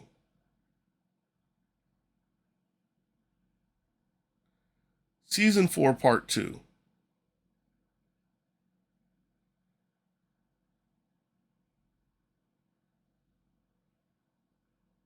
I personally don't have any qualms with this. But it was like, is coming off of the first part, I can't put it up here because the first part of 4 is up here. The first part of 4 is I would say the pinnacle of DanMachi right now, because it was the one time the party has gone into the dungeon to do dungeoning. And when that happens, the series is undeniably good. There is one other place off the top of my head that I would defend, even though I wouldn't specifically put it up here, which is season 2 in its entirety. But season 2 is a sick meme that I just laugh at all the time. But the first part of season 4 is really good. The second part of season 4, which is what I'm holding in my hand right now, I can't just say it's DanMachi, because yeah, there's never been any other point where it's just been like Belle and the girl in a place for a large portion of the time, which is the driving plot of this. So, like, that is a lot of the reason why it's actually going to wind up down here, because it's just, I didn't really care about Belle and Ryu that much. Like, I did, but I didn't. Belle, Ryu, no, the mermaid wasn't there for that much. I forget her name. But, I don't know. There's some bias to this, and the bias comes from part 1 of this arc was so good. It was so good. I still need to find a clean clip of Haruhime when she stands up. Like, dear Lord, that was so good. But it was still DanMachi. DanMachi. All right, here's my opinion of DanMachi. I'll put it here, because I'll put this in video. Here's my opinion of DanMachi. DanMachi is good, okay? But 9 times out of 10, if you want to take points away from DanMachi, if you want to put strikes on DanMachi, if you want to knock it down a peg, you point at Hestia. I like Hestia. Hestia is a really cool character. Boob Ribbon aside, I don't care for Boob Ribbon. In fact, I hate Boob Ribbon. I hate that that's the defining feature of her in the series. But that aside, Hestia is a cool character. But the series honestly is, for all intents, a lot for all intents and purposes, a lot better when Hestia is not around because stuff is happening. When she is around, she's griping about something. She's just like generic, whiny, small anime loli griping about something. Or just being Hestia, which, again, there are times where Hestia is like funny. She's doing what she's supposed to, but she's... When the rest of the party goes into the dungeon and start doing the things like, let's go like help Wine in season 3. Let's go down to the lower floors in season 4. That's when it's really good. But again, that's not like picking up the girls in the dungeon, which is the name of the series. So sometimes they have to go pick up the girls. And this time we picked up the girl. We picked up the elf girl who was trying to get revenge all the way in the lower floors. Or something. That's not what actually happened. I'm not saying spoiler, but that's not what actually happened. I liked it. I like Danmachi, so I say it's here.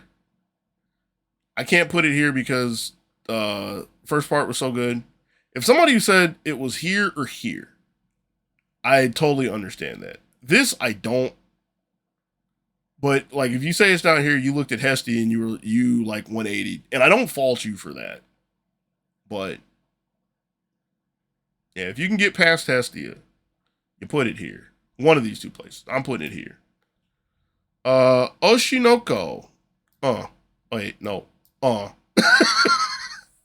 Oshinoko. Just, if you don't say Frieren is anime of the year, you say Oshinoko.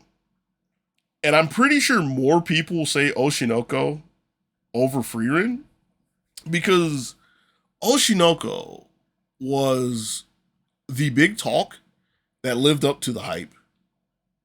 This series that they didn't even bother translating the name. It was some big manga from I don't know how long ago with this really interesting story, this really interesting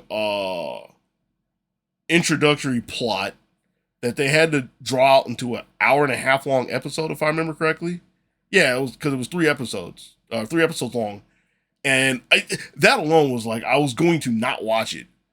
But the synopsis was like, it sounds so good that I'm willing to take it. And it was totally worth it. Once it gets past the original, the intro plot and starts rolling, it's, I dare say it's actually pretty, I don't want to say pretty generic, but it's not super unique, but the underlying plot, the underlying main plot is the thing that really drives the series. Other than like it looks good and it's a music anime, so you know, since it has idols and stuff, it's got to have good music. But yeah, the plot, it's the plot structure and the character development.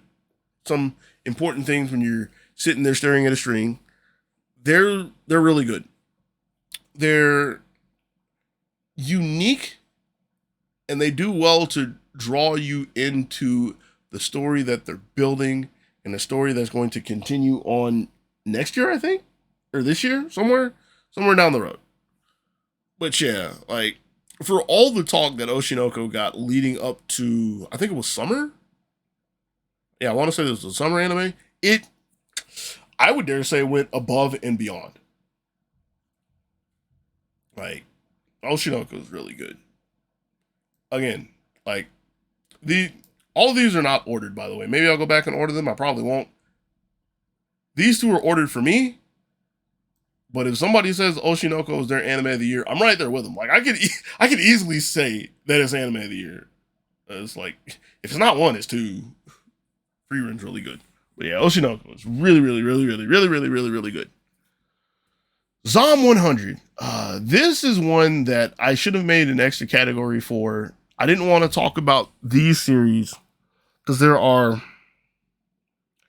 four things that fit into this right now. Zom 100 is the complete outlier to this, but there's the Love is War movie. There's the final series of the final season of Attack on Titan, and Skip and Loafer.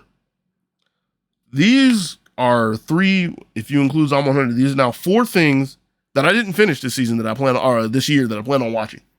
Zom 100 is not my fault though, because they started it, and then they got to episode 9, and then they're like, yeah, we kind of having problems in the studio, so we'll finish this when we get to it. Which, news alert, if you didn't hear about this, they actually did put the last 3 episodes up. So it is season 1. I'm assuming they're doing a season 2. I don't know. The entirety of season 1, the entirety of core 1 is up on your streaming platforms or your other places that you get stuff. If you're one of them people. I'm one of them people sometimes. But I have not watched it yet. I have not watched past episode 9. And I have not watched past episode 9 because even in seeing that they're up, that's what I think of this series. I'm pretty certain that even if it continued normally and got to the end, I would put it here. Because this is another big talk of the year. But I am very meh on this. The big talk was the animation, or is the animation, because this is, I want to say, the first work of a new studio. And the animation is great. The animation is very unique, stands out. It is leaps and bounds, heck, above most of the stuff up here. But that's all it really has for it, in my opinion. I'm not much of a zombie person, so I don't care about that. And then the stuff that had happened, I mean, I can't say it was completely unoriginal and done before, but it seemed so like I could probably turn on some slapstick comedy zombie game or other show and find everything that they've done so far. It didn't jump out at me. Like the original, I take that back. The initial plot was good. But then when it started to get into the flow of actually surviving the zombie apocalypse, it was just like, this seems so normal for this. I didn't care. I didn't care. So I'm going to finish this. Normally, this is an outlier for this. Normally, I would put this in a did not finish, and I would reserve judgment on this. But I can't be convinced that it's going to go any higher. Like, maybe up here, because the animation is so good that it is a redeeming quality. But I care so little about the plot that I have to put it here. I don't remember the soundtrack. I don't care about the characters. In fact, I hate the main character.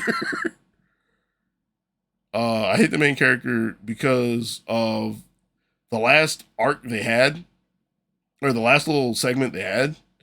It was just like, yeah, anyways, this is okay. 2 more and we're out. We can get this in under 2 hours. My Happy Marriage. My initial reaction is right here. I'm trying to see if it's here. Because this is really good, and I will always defend it. But there is an asterisk. I guess I should have made an asterisk. But there is a but, and it's a big but that really bothers me about the series. Is it enough to where I would hold it against it?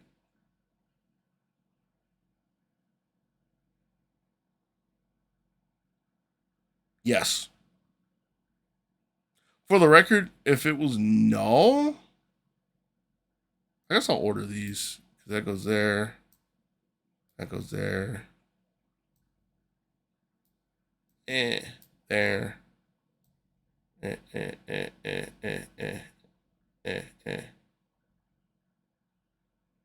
I like Sagari that much.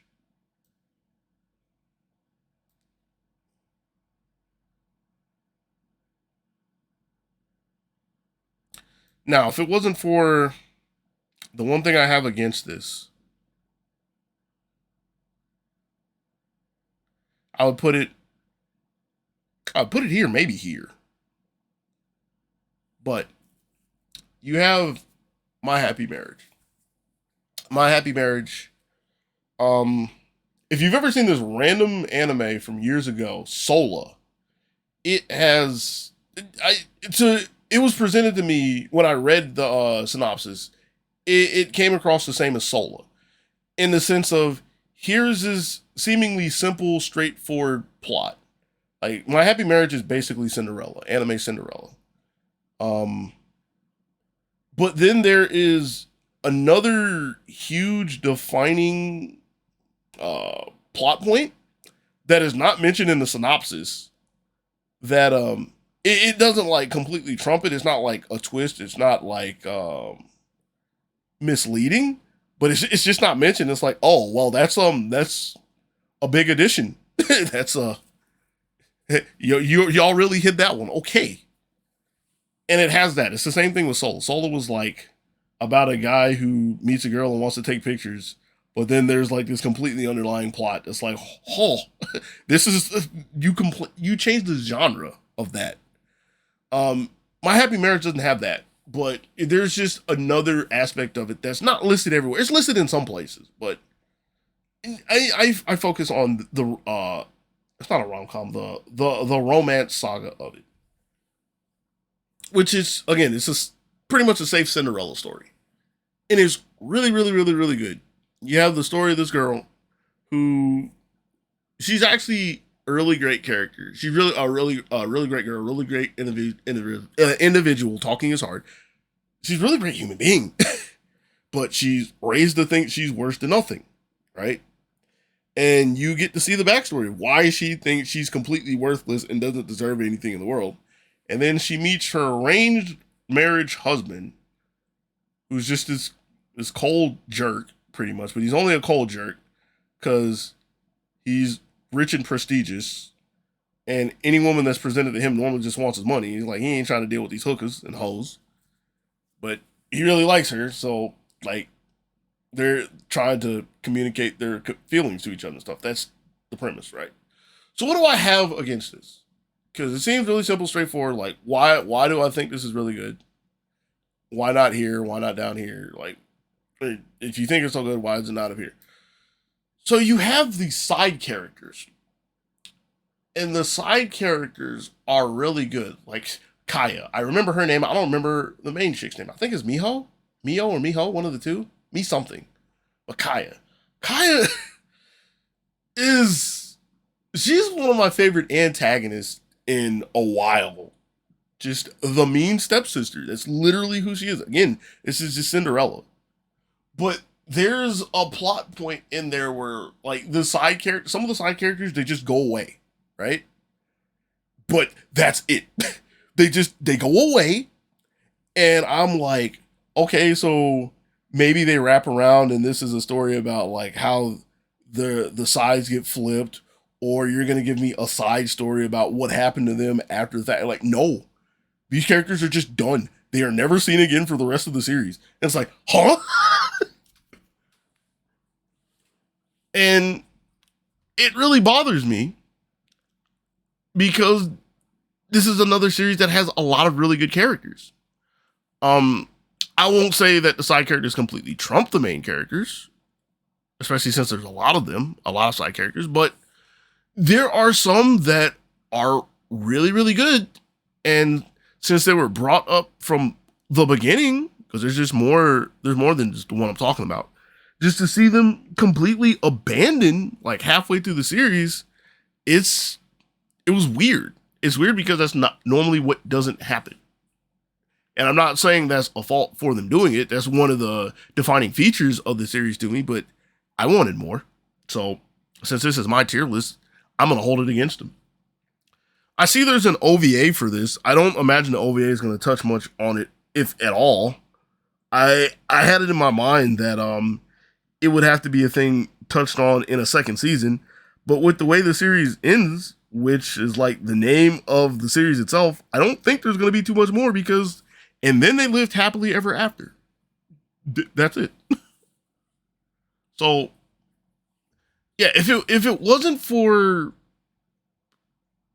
how the side characters were just ditched, I put it here at the least. I do like the characters more than Mao Mao. I could see this being better than Oshinoko to me, but because it's to me, and because they just like kind of threw some characters out there and it's like nope, threw the deuces on them, slammed the door, changed the locks. It's like all right, well, I'll just keep on going, and then we all lived happily ever after. Last but not least, actually, it kind of is least. It's not the least. Demon Slayer, the Blacksmith Village arc. I think that's the name of this. Yeah, Blacksmith Village arc. Where did I put? Because this is gonna go right next to it, right there. I mean, it's putting this here. I don't really want to. Do I want to arrange these? I might go back and arrange these at the end. For right now, I'm putting it here. And since you've been following along, these aren't ordered yet. That might change. If I order it, it's going next to this. It's going. I don't know if I'd put it above, but yeah, it's another top line, top shelf action shonen anime. I guess shonen implies that it's action. Shonen Jump. I think it's Shonen Jump. I don't know what Shonen Jump is anymore. If it's not, it might as well be. Which it's more of they went to the place, the demons were there, they fought some demons. Or really, the demons came to them. They fought the demons. It did what it's supposed to. I guess it specifically does have some redeeming qualities, which is we have advanced the Nezuko plot, which again, Nezuko's the only character in the series that I care about. No, I guess that's not true. Nezuko's the only character I care about in a positive manner. Shinobu, I think that's her name. The poison chick that everybody likes. She's the one character I don't like because she swung on Nezuko, so that hoe has to go. She was literally cool until she swung at Nezuko in season 1. It's like, nope, get her out of here. She wasn't in the series at all, I think. She might have had a cameo in the beginning, I forget. But they went to the village and it was like the Miss Dude and the Love Chick. I said, Miss Dude, don't care. All right, throw him to the side. Love Chick, I see so many people like her. I can't stand her. Get her out of here too. So I didn't care. But hey, you throw those. Oh, hold on. Sidebar. I think it's Mugen Train. The Infinity Castle in the opening segment, that was CG if I remember. That was a really good animation. Like, I actually forgot about that until now since I'm talking about it. But yeah, that was really good. That was probably my favorite part of the whole series. Yeah, that clip alone, that segment alone, that Sakuga was really, really, really, really, really, really, really, really good. And everything else, was Demon Slayer. Did what it's supposed to. So, yeah. I feel like it is where everybody would put Demon Slayer. If you think it is peak pinnacle anime, you put it up here or up here, wherever you put it. If you hate it, you hate shonen, you hate all these filters and effects that slapped on animation where you can't see what's going on, even though it's not so bad here because it's like hand drawn effects and stuff for the most part. You put it down here. I ain't putting it here because I mean it's still there. Yeah, and with what is this? About a minute to spare. If I cut this right now, I have talked about all the anime I watched this year. Do I want to order these? I mean, I've already had you here for 2 hours, so this wouldn't be too bad. What's the worst thing I watched this year? I think this is right. Yeah, as much as I hate Megami, like the animation was good. The production was good. That's a word I haven't said yet. The production was good overall, so can't complain about that. I just hate Megami. Like the only thing I hate about the series is Megami. So if I took her out, I'd put it up here. That's okay. I actively dislike the pacing on the girl who forgot her glasses, so I had to put it there. And I was just completely disappointed on Hypnosis Mike, so that has to go down there. That didn't finish. Is this right? I think I put this here.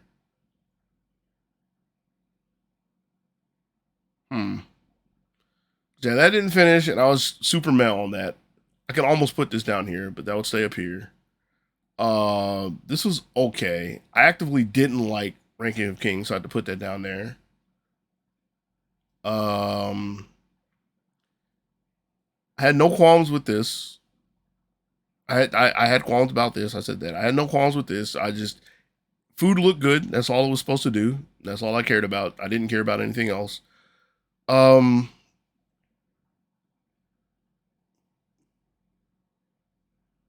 I guess with what I said, I should put this here, but I like Priestess. I really like Sword Maiden. Sword Maiden did stuff. And Elf. I liked the cast is okay. I mean the cast is okay for what they're supposed to do. They don't really do a whole lot other than, all right, we're gonna go do like the D&D party stuff, the D&D class stuff, and that's mainly what they do. So yeah, that was okay. I was actually interested and intrigued by where the plot was going to go, even though it didn't really get where I wanted it to go. So I had an interest in this. I can't complain. So this is the hard one. Out of these, what was the best?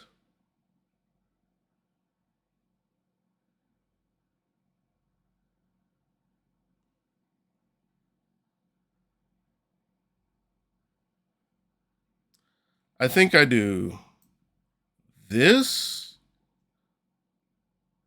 and then this,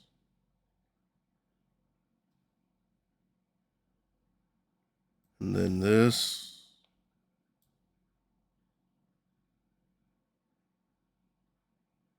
and then this.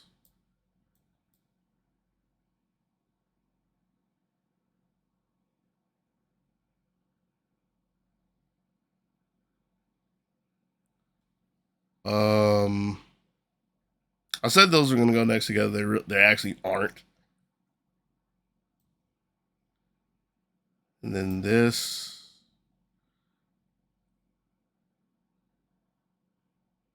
And then this.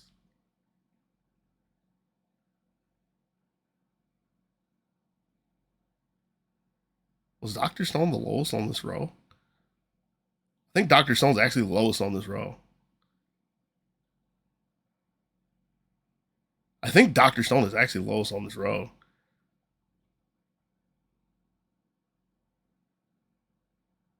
Because I think I do this, this. So the question is, do I like Moe Pone more than I like these? Huh.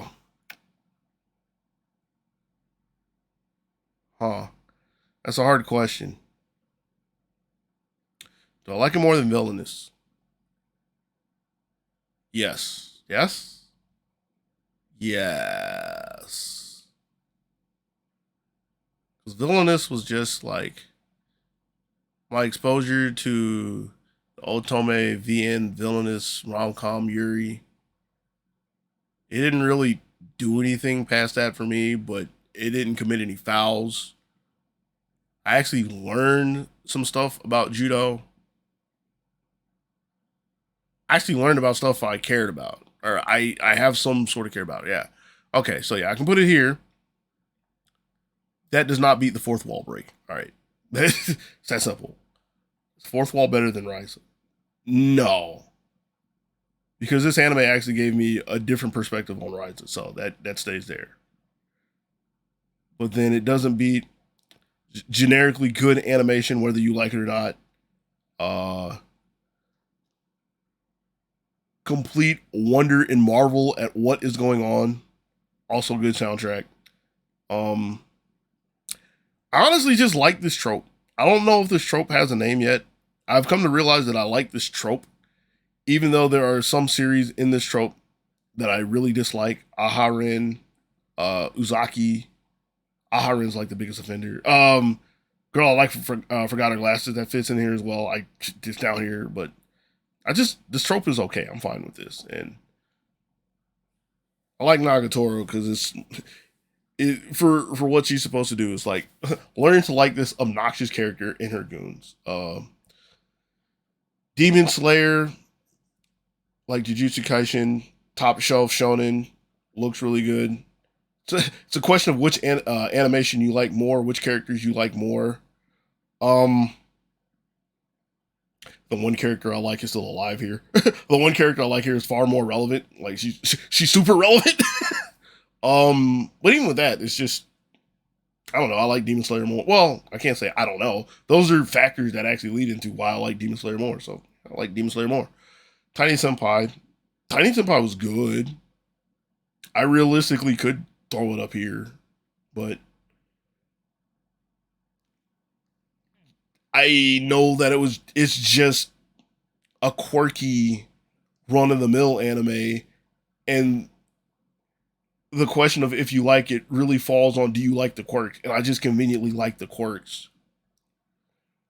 And so for the last unordered tier, well, you go up here, you go up here.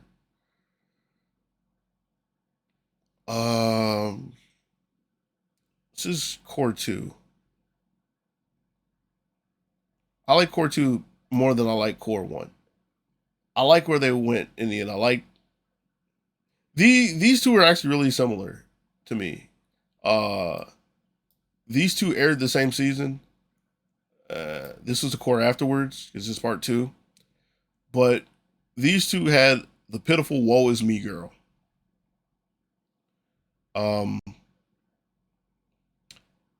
They showed you everything in the beginning for what's her name? Mio sounds familiar. Philomena. They didn't really explain her backstory until they got to the second core, because come to find out she's like the main character of the season. I can't even say she's the main character. Well, she's one of the main characters. She says obviously the main character, but she's like Philomena was like the main focal point of this season. But I can't entirely call her the driving force because it was like, well, no, I can't. In fact, you have to because the plot was centered around her. I wanted to somehow say Lucy was to some degree, which she was, but yeah, Philomena was the main character. But yeah, Philomena is this pitiful woe is me girl. And you see her struggles, going through the trials and tribulations until she triumphs in the end, which was really good. Good series. Good series. Yeah, and then this is already ordered. So yeah, in order from top to bottom, this would be my tiers and my ranks for animes 2023. Frieren, Oshinoko, Apothecary Diaries, Tomo-chan is a Girl, Hell's Paradise, Rurouni Kenshin 2023, Spy Family 2, My Happy Marriage, Ancient Magus' Brides, Core 2 and 1, Bungo Stray Dogs 4, Bungo Stray Dogs 5, Trigun Stampede, Don Machi Season 4, Core 2, Core 1 was last year, My Tiny Senpai, Demon Slayer, Blacksmith Village Arc, Nagatoro 2, I forget, there's some subtitle that I don't care, Nagatoro 2, Under Ninja, Jujutsu Kaisen 2, Atelier Ryza, Ever Darkness in the Secret Hideout? I don't actually remember the subtitle of the game. Yeah, Secret Hideout. Rent a Girlfriend 3, Moe Pon. I'm in love with the villainess, or I favor the villainess. I don't know the actual translation of that. I something the villainous. Dr. Stone New World, cores 1 and 2. I think those are the order. I didn't actually order these. They're the same. It doesn't matter. Our Dating Story, Goblin Slayer 2, Campfire Cooking. I think it's Campfire Cooking in Another World with My Awesome Skills, something like that. Reincarnated as a Vending Machine, Ranking of Kings 2, like Treasure Trove or Treasure Cove, something like that. Zom 100, Konosuba, An Explosion on This Wonderful World. I think that's the full title. the Megami spinoff, The Girl I Like Forgot Her Glasses, and Hypnosis Mike 2. Those are all of the anime that originally aired in 2023 that I watched in 2023. And if you stuck through all of this, or if you like skipped through and you made it to the end, thanks, appreciate your time. If you like it, let me know. Like, you don't have to leave a comment. I'll read a comment. But yeah, if you watch this, you like this, let me know. That'll give me some incentive to do some more later on down the road. Little side note, that's loosely related to this, because this is ironic that I was going to do this before this came up. I might wind up on an anime podcast. I might do an anime podcast series. So yeah, if you like hearing me talk about anime, one, why would you like hearing me talk about anime? I don't know what I'm talking about. I've stumbled through half of this, stammered, ooh, and all that. But yeah, if this is a thing that's interesting to you, there could be more of this, not even by my own hand, in the future. So keep your ears to the streets for that one. With all that being said, I am done. I'm hitting stop record. Thank you for your time. Catch you in the next one.